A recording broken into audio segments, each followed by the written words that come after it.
Assalamualaikum warahmatullahi wabarakatuh. Kami dari kelompok 3 yang beranggotakan saya sendiri Winda Tripurwasi, Ariza Faras Rehan, Isfira Shirley Widya Lestari, Hilmi Alfarid Herlambang, Iqbal Rasaldi, Azhar Syafika, dan Laili Nima Firdaus akan menyampaikan hasil penelitian kami yang berjudul Pengaruh Kelelahan Emosional pada Cyberloafing dengan Komitmen Organisasional sebagai Variabel Moderating pada PT Putra Wijaya Kusuma Sakti. Perwakilan dari kelompok kami yang akan mempresentasikan adalah saya dan Ariza Faras Rehan. Pertama yang akan kita bahas adalah mengenai latar belakang. Cyberloafing adalah bentuk perilaku penyimpangan produksi dan organisasi.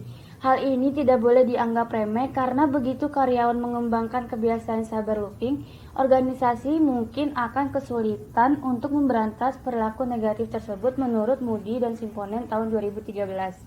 Cyberloafing adalah masalah manajemen yang lazim karena laporan survei menunjukkan bahwa 60% mengungkapkan cara mereka menggunakan internet untuk aktivitas yang tidak terkait dengan tugas pekerjaan berdasarkan sumber staffmonitoring.com tahun 2015. Penelitian ini menawarkan penjelasan teoritis alternatif untuk menghubungkan kelelahan emosional dan cyberloafing. Penelitian ini menguji efek moderasi dari komitmen organisasional pada hubungan antara kelelahan emosional dan cyberloafing pada PT Putra Wijaya Kusuma Sakti. Rumusan masalah dari penelitian ini yang pertama, bagaimana pengaruh kelelahan emosional terhadap cyberloafing pada PT Putra Wijaya Kusuma Sakti. Yang kedua, bagaimana pengaruh komitmen organisasional terhadap cyberloafing pada PT Putra Wijaya Kusuma Sakti. Dan yang ketiga adalah bagaimana pengaruh kelelahan emosional terhadap cyberloafing pada PT Putra Wijaya Kusuma Sakti dengan komitmen organisasional sebagai variabel moderating. Tujuan dari penelitian ini yaitu yang pertama, mengetahui pengaruh kelelahan emosional terhadap cyberloafing pada PT Putra Wijaya Kusuma Sakti. Yang kedua, untuk mengetahui pengaruh komitmen organisasional terhadap cyberloafing pada PT Putra Wijaya Kusuma Sakti. Dan yang terakhir adalah untuk mengetahui pengaruh kelelahan emosional terhadap cyberloafing pada PT Putra Wijaya Kusuma Sakti dengan komitmen organisasional sebagai variabel moderating. Manfaat dari penelitian ini secara teoritis adalah untuk menambah pengetahuan para pembaca mengenai bagaimana pengaruh kelelahan emosional terhadap cyberloafing dengan komitmen organisasional sebagai variabel moderating. Selanjutnya kita akan masuk kepada bab 2 yaitu kajian pustaka. Yang pertama, mengenai kelelahan emosional. Kelelahan emosional adalah keadaan kronis penipisan fisik dan emosional yang diakibatkan oleh pekerjaan yang berlebihan, tuntutan pribadi, dan stres yang terus-menerus menurut Wright dan Cropanzano tahun 1998. Kelelahan emosional dapat dipahami dengan perasaan lelah dan lelah secara psikologis karena tekanan yang terkumpul dari seseorang. Juga bisa mempengaruhi keruntuhan fisik atau mental. Selanjutnya adalah mengenai komitmen organisasional. Komitmen organisasional diartikan dalam kamus Merriam-Webster sebagai ikrar, pertunangan, terikatan, pengabdian, atau kesepakatan untuk melakukan sesuatu untuk masa depan. Meyer dan teman-temannya pada tahun 1990 mengembangkan 3 model komponen yang telah menjadi dasar sebagian besar penelitian komitmen organisasional hingga saat ini. Model mereka berteori komitmen organisasional menjadi keadaan psikologis yang mengarah pada kemungkinan yang lebih tinggi bahwa seseorang karyawan akan tetap bersama organisasi. Kemudian mengenai cyberloafing. Cyberloafing menurut Robinson dan Bennett dalam artikel Anugrah dan Margareta tahun 2013 merupakan penyimpangan kerja mengacu pada perilaku sukarela yang signifikan melanggar norma-norma organisasi dan dengan demikian mengancam kesejahteraan organisasi atau anggotanya. Penyimpangan kerja itu sendiri berpengaruh terhadap jalannya organisasi, jadi hal ini perlu dipelajari dan dipahami lebih mendalam. Perilaku cyberloafing disebabkan oleh asosiasinya dengan berbagai implikasi negatif seperti penggunaan sumber daya jaringan yang tidak efisien menurut Moody dan Simponen tahun 2013. Kemudian kita akan masuk ke penelitian terdahulu. Bisa dilihat sendiri pada tabel. Langsung saja kita masuk kepada perumusan hipotesis. Yang pertama, hubungan kelelahan emosional terhadap cyberbullying. Menurut teori COR, seseorang akan berusaha untuk mendapatkan kembali sumber dayanya untuk mengurangi stres. Teori konservasi sumber daya atau Conservation of Resource atau COR adalah teori stres yang menggambarkan motivasi yang mendorong manusia untuk mempertahankan sumber daya mereka saat ini dan untuk mengejar sumber daya baru menurut Hopewell dan teman-temannya pada tahun 2000. Dalam konteks ini, karyawan yang kelelahan secara emosional termotivasi untuk melakukan tindakan yang dapat memperoleh kembali sumber daya mereka yang terkuras. Karyawan termotivasi untuk terlibat dalam cyberbullying untuk mencegah hilangnya sumber daya lebih lanjut dan untuk mendapatkan kembali sumber dayanya. Misalnya, rasa pengendalian diri dan harga diri dengan melakukan interaksi sosial dengan orang lain di dunia virtual. Kemudian yang kedua, hubungan komitmen organisasional terhadap cyberbullying.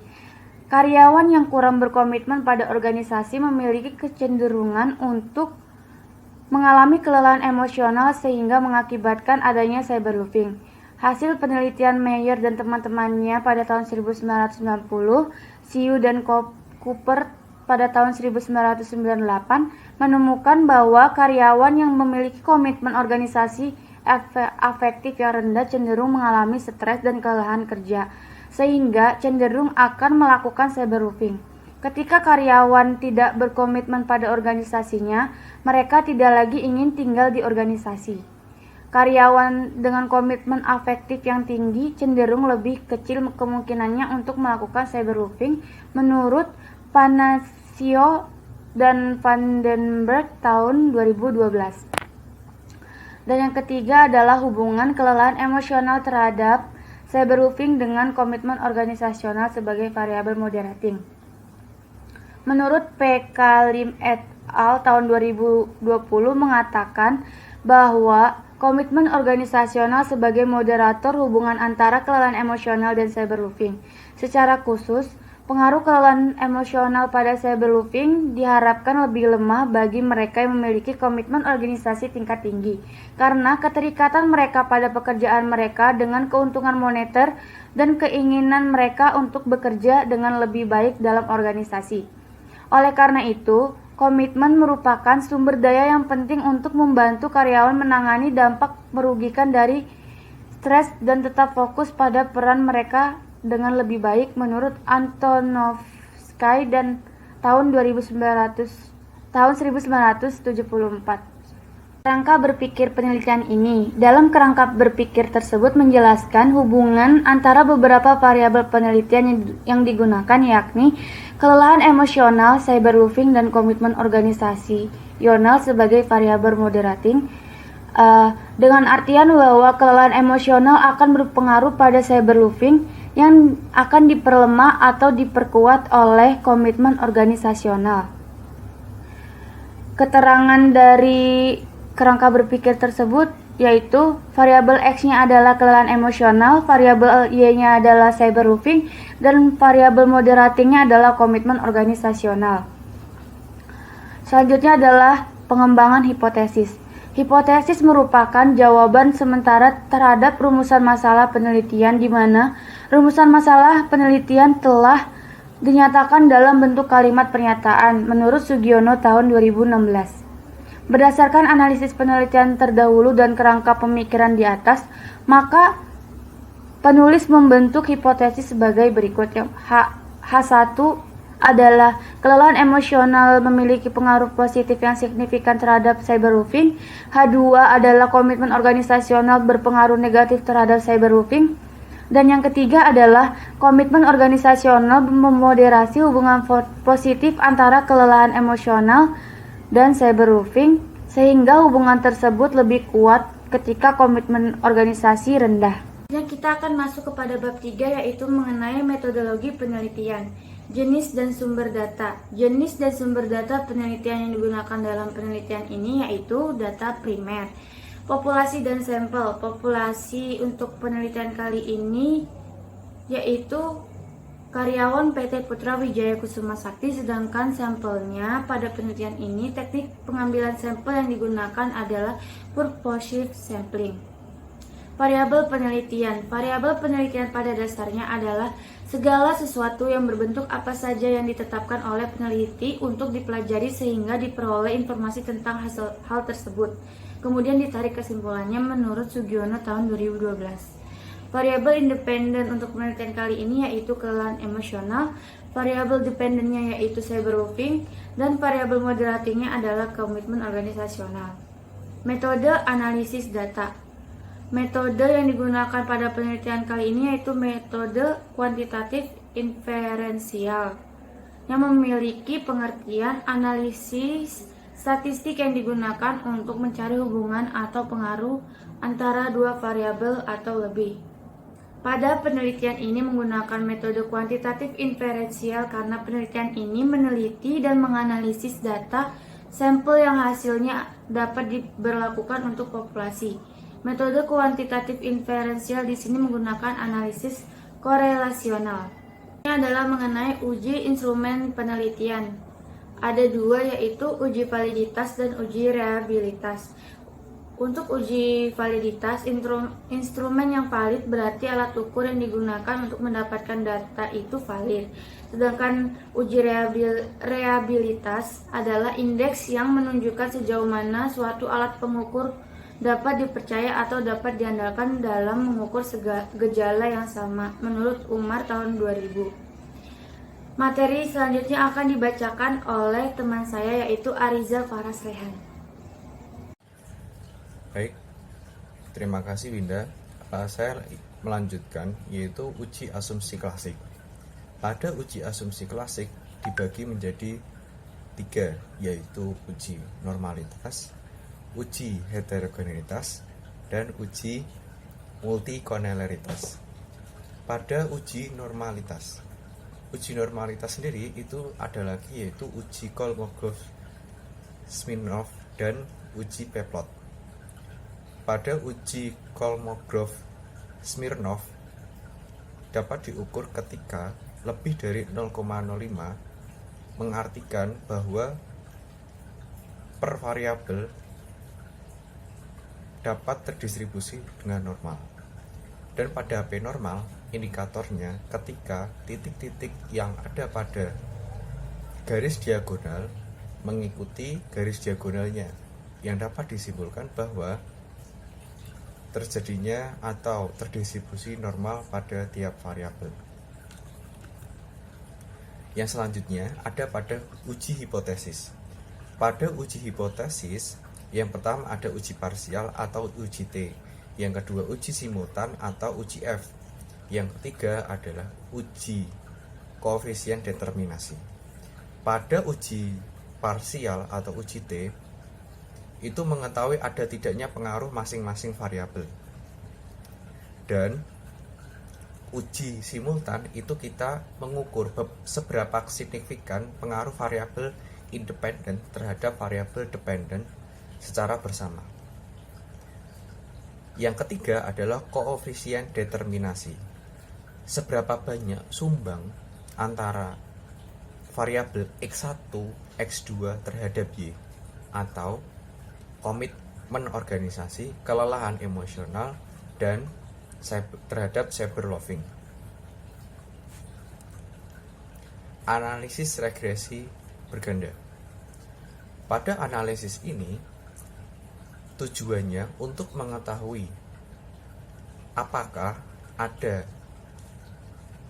tarik garis lurus atau linier dari variabel independen terhadap variabel dependen. Untuk rumusnya bisa dilihat ya teman-teman sekalian.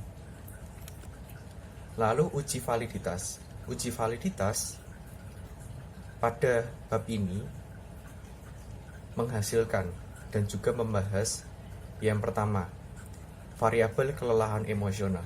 Yang kedua, komitmen organisasi. Yang ketiga, cyberwolfing. Pada kelelahan emosional sebesar 0 kurang dari 0,05. Hal ini dikatakan valid. Mohon maaf sebelumnya, saya akan menjelaskan beberapa indikator. Indikator pada uji validitas ini ketika kurang dari 0,05 itu dikatakan sebagai uji yang valid. Dan ketika lebih dari 0,05 berarti variabel itu tidak valid. Saya lanjutkan. Untuk komitmen organisasi. Pada komitmen organisasi, koefisiennya itu sebesar 0,01. Kurang dari 0,05. Bisa dikatakan valid. Lalu variabel cyber loafing. Untuk variabel loafing sebesar 0,01 kurang dari 0,05. Dapat disimpulkan variabel cyber loafing valid. Lalu yang selanjutnya uji reliabilitas. Indikator dari uji reliabilitas itu ada yang namanya koefisien Cron-Benz alpha, yaitu ketika dia lebih dari 0,6 maka dikatakan kuesioner andal, dan ketika kurang dari 0,6 berarti dikatakan tidak andal. Pada penelitian kami, variabel kelelahan emosional, kelelahan komitmen organisasional, dan cyber loafing. Kelelahan emosional sebesar 0,694, komitmen organisasi sebesar 0,856, cyber loafing sebesar 0,841. Dapat dikatakan bahwa variabel-variabel yang saya sebutkan tadi itu reliable atau sudah baik sebagai alat pengumpul data. Selanjutnya adalah uji asumsi klasik. Pada uji asumsi klasik itu terdapat uji normalitas. Indikator pada uji normalitas ketika lebih dari 0,05 dikatakan terdistribusi normal. Pada penelitian kami, uji normalitas itu sebesar 0,098. Dapat dijabarkan bahwa hal ini terdapat dan terdistribusi normal per variabel. Lalu grafik p-plot. Pada grafik p-plot, dari hasil penelitian kami, titik-titik mengikuti garis diagonal. Dapat disimpulkan bahwa grafik tersebut memenuhi asumsi normalitas. Selanjutnya, uji asumsi klasik, uji multikonelaritas. Pada uji ini, indikatornya VIF lebih dari 0,1 dan toleransinya itu lebih dari 0,1. Kepanjangan dari VIF sendiri adalah Variance Influential Factor. Pada hasil penelitian kami, lebih dari 0,1 yang dapat dikatakan bahwa tidak ada gejalanya multikonelaritas. Selanjutnya uji heterogenitas. Hasil dari penelitian kami tidak adanya titik-titik yang berpola. Dapat dikatakan bahwa tidak terjadinya heterogenitas pada model ini. Lalu uji hipotesis. Uji hipotesis ini meliputi uji parsial atau uji T, uji simultan atau uji F, koefisien determinasi. Pada uji parsial, simultan, dan koefisien determinasi itu ada alat ukurnya. Untuk alat ukurnya, pengambilan keputusan ketika 0,05 lebih dari 0,05 maka H0 dikatakan ditolak, maka H1 diterima. Ketika kurang dari 0,05 H0 ditolak.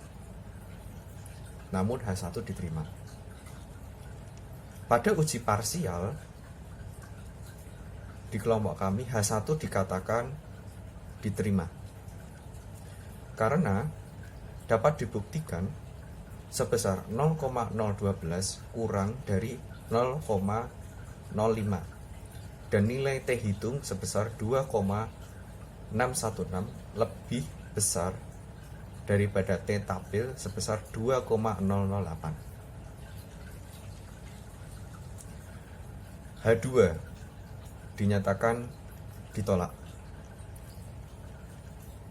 Dapat dibuktikan sebesar 0,380 lebih besar daripada 0,05 dan T hitung sebesar 0,886 kurang dari T tabel sebesar 2,008. Selanjutnya yaitu uji simultan. Indikatornya masih dengan yang tadi. Pada uji simultan atau uji F,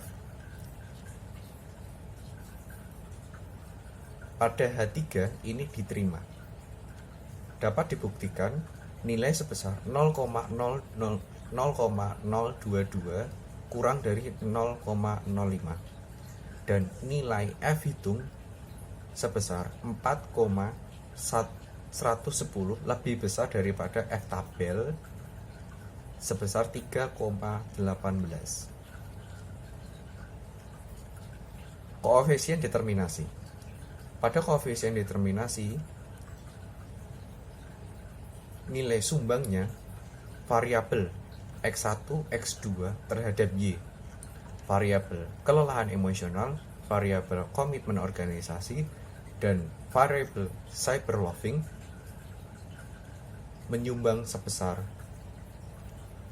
0,13,9%, 0,139 atau bila dipersenkan sebesar 13,9%. Analisis uji regresi linear berganda. Pada uji ini, konstanta menghasilkan sebesar 7,259. Ketika digaris luruskan atau disamakan 0 pada X1 yaitu kelelahan emosional dan X2 adalah komitmen organisasi, maka nilai tetap 7,259. Pernyataan kedua,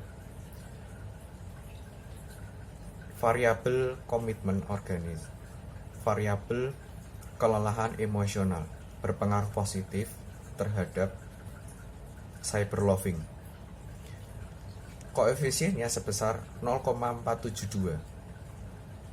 Ketika kelelahan emosional ditambahkan sebesar 1 satuan, maka cyberloving menjadi 0,472. Lalu pernyataan ketiga, variabel komitmen organisasi berpengaruh positif terhadap cyberloving sebesar koefisien 0,186. Ketika komitmen organisasional naik sebesar 1 satuan, maka cyberloving naik sebesar 0,186. Hal ini dapat disimpulkan bahwa variabel cyberloving, variabel komitmen organisasi, variabel kelelahan emosional, adanya garis lurus atau linear. Pembahasan. H1 diterima. Dapat dijabarkan bahwa karyawan PT Putra Wijaya Kusuma ketika mengalami kelelahan emosional, maka mereka ingin mencari hal yang dapat meningkatkan motivasi. Namun, hal itu melakukannya dengan cara tindakan cyberloving. Hipotesis kedua. Pada hipotesis kedua, ditolak. dapat dijabarkan bahwa variabel komitmen organisasi dan cyberloving di PT Putra Wijaya Kusuma Sakti banyak faktor eksternal lain yang memengaruhi sehingga dapat dari komitmen organisasional tidak dapat memengaruhi kondisi terjadinya cyberloving pada karyawan. Lalu, hipotesis ketiga dinyatakan diterima. Hal ini dapat dijabarkan bahwa komitmen organisasi berpengaruh positif sebagai moderasi variabel kelelahan emosional terhadap cyberloving. Untuk selanjutnya dijelaskan oleh Winda. Kesimpulannya adalah studi ini memiliki beberapa kontribusi teoritis dan manajerial untuk literatur cyberloving saat ini. Pertama, penelitian ini menemukan bahwa kelelahan emosional dapat menciptakan tindakan cyberloving pada karyawan. Kontribusi kedua dari penelitian ini adalah penemuan pengaruh yang signifikan antara variabel komitmen organisasional dan cyberloving pada PT Putra Wijaya Kusuma Sakti. Banyak faktor eksternal lain yang mempengaruhi sehingga dampak dari komitmen organisasional tidak dapat mempengaruhi kondisi terjadinya cyberloving pada karyawan. Meskipun komitmen organisasional tidak dapat bertindak sebagai bantalan yang menyerap dampak kelelahan emosional pada cyberloving pada PT Putra Wijaya Kusuma Sakti, perusahaan perlu memastikan karyawan mereka tidak mengalami stres jangka panjang karena dapat berdampak negatif pada kesehatan mereka dan selanjutnya pada kinerja mereka. Selain itu, menumbuhkan komitmen organisasional pada karyawan adalah hal yang penting, tetapi dibutuhkan waktu dan upaya bagi organisasi untuk membangun ikatan dengan mereka. Kemudian saran untuk penelitian yang akan datang adalah yang pertama, mengkaji lebih banyak jurnal atau artikel yang sejenis yang terkait dengan cyberloving sehingga dapat menentukan konstruk konseptual dan operasional yang lebih kompleks. Kedua, mendistribusikan kuesioner dalam bentuk offline dan online agar dapat meminimalisir kesalahan-kesalahan data. Sekian presentasi dari kelompok kami, kurang lebihnya mohon maaf. Wassalamualaikum warahmatullahi wabarakatuh.